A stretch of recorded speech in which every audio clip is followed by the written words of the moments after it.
نبی کریم صلی اللہ علیہ وسلم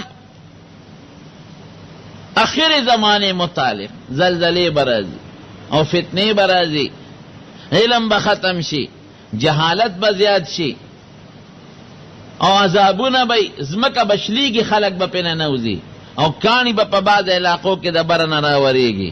ویدا اللہ رسول دا با کلی ویدا باغ زمانی چی بدمالی پا مخدز مکه زیادی شي.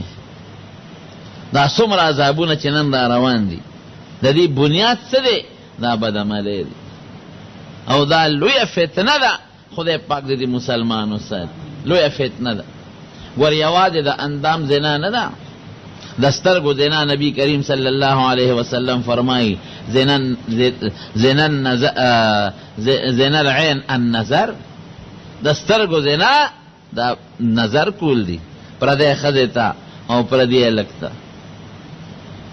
او دا غوگونو زنا دا پردے خز خبر دا شہوت پا بنیاد اوریدل دی، او دا جب زنا دا پردے خز سر دا شہوت پا نظر پا خبر کول دی، او دا لاس زنا پردی انسان تا لاس ورولل پا غلط نیت باندے. یواز دا اندام مخصوص زنا خو ندا، دا سترگوشتا، دا غوگونشتا، دا جبشتا، دا لاسشتا، دا دینا دی رب العالمین مسلمانو ساتھ.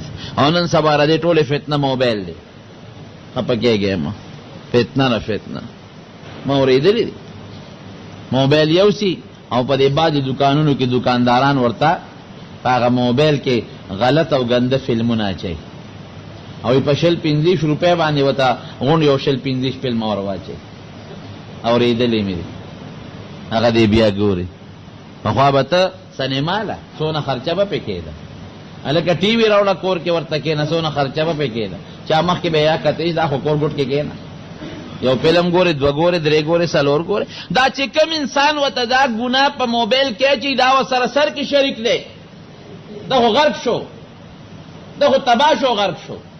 دا دی خود شلی یو تواچول، شل فلمون بل تواچول، شل بل تواچول، شل بل تواچول. در وقت چې دا زرگون فلمون قتل کیگی و دا زرگون خلق سمر گناہ کیگی، دا دی برابر گناہ دا غچون کی کیگی.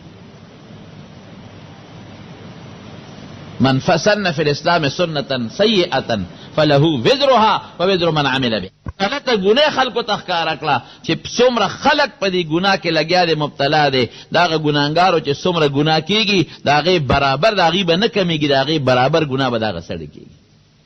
لنبے قتل پا مخدزمہ کا قابل ایجاد کردے، رسول اللہ مبارک فرمائی تر قیامت پوری سمر قتلون کیگی او دا قاتلان سمر گناہ کیگی، دا قاتل گناہ با نکمیگی و داغی برابر گناہ با دا قابل پتلا کی چولی کیگی. ظالم دا لسو شل روپو دا پارا دی امت تباہ کدا رسول اللہ، اللہ اکبر. دا دی امت دا پارا رسول اللہ مبارک سمر محنت کرے دے، دا دی اسلام و شریعت دا پارا آغی غریب دا آغی پا خور مبارک شہیدان شوی دی، آغی وطن پریخے دے، اگی جہادو نہ کردی دی. اگا امت او اگا شریعت پا شلس و شل روپو برباد ہے، خپل اسلام سکے امت تباہ کا غرق تے کا نا مقابلہ کے ذہنی توار دا کاروبارو نا مکہ وے، دا گناہ کاروبار دے. دا غی پا دے ناتو نا واچوا، دا غی پا دے دا علماء تقریرو نا واچوا، دا غی پا دے درس حدیث واچوا، دا غی پا دے ترجمی واچوا، نو فیدہ بے امت تو رسیگی. تا خوی ما 10 روپے ہو گٹلے، 1.5 روپے دی واچول، نو پا دیشو کہ دے 10 با گٹلی، زیادے بری نہیں گٹلے، سب پہ دے دکان خرچم کی گئے دکاندار. نو 10 روپے باندے رزان لآخیرت تباو برباد کا، آخیرت تے برباد کا. دومرا گناہ باو گٹے، قسم پا خدای کا قیامت کی اڑے شے بیا نہیں چھے اڑے، او امت تے برباد کا. رسول اللہ پا صلی دیکھ داغونا راخ کل، اگی چی کم محنت کرے ہو دے پارا، کم کوششو نہ کرے، او صحابہ کم محنت کرے، تابعین کم محنت کرے دے، او سا پورے علماء کم محنت کی لگیا دی، کسا پا کسا غریباران گر دی چی مکہ وے دے ٹول برباد کرے. اولی کہہ دا سے دا موبیل دلا سے دا غم جوڑ دے. دا بل شیر سورتا ہوئی ٹیلیفون پا مولغی کے انٹرنیٹ دے کسا بلا دے لوی جرم کے خلق پر آتے دے. او کافر گورا عجیبہ خبر، ارشی گرانی کی دا ٹماٹر روز روزہ گرانی، الوگان روز روزہ گرانی، پیٹرول روز روزہ گرانی، اس پر روز روزہ دا سے شیبہ ماتا پا مقدس مکہ و نخی چی اگر روز روزہ ارزانی کی بے دا موبیل نا او بغیر دے گمراہی دا سامنے خدا خبر دا وروسته ده چې پرون په شل زره کېده، بیا په 10 زره، بیا په 2 زره. دا د ګمراهۍ سامان وروسته تر ده نه څه ورته وایي ککوړې سیډیانې. پس یو سیډي کې مې اورېدلي په سوونو زرګونو فلمونه او په 15 په 6 روپیو په 10 روپیو په 10 روپیو مې لګي. د خدای د قهر نه ویریږي، ډېر لوی عذاب دی. رسول الله صلی الله علیه وسلم فرمایي چې ما ته خدای د قبر عذابونه وښول. حضرت جبریل علیه السلام او حضرت میکائیل علیه السلام ورسره دي. یو غار مې ولیده، خولې تنګه و دننه کوله، پکې اور بلېده او بربنډه لکان او بربنډ جینکې وې پکې، دا پکې سوځېدلې.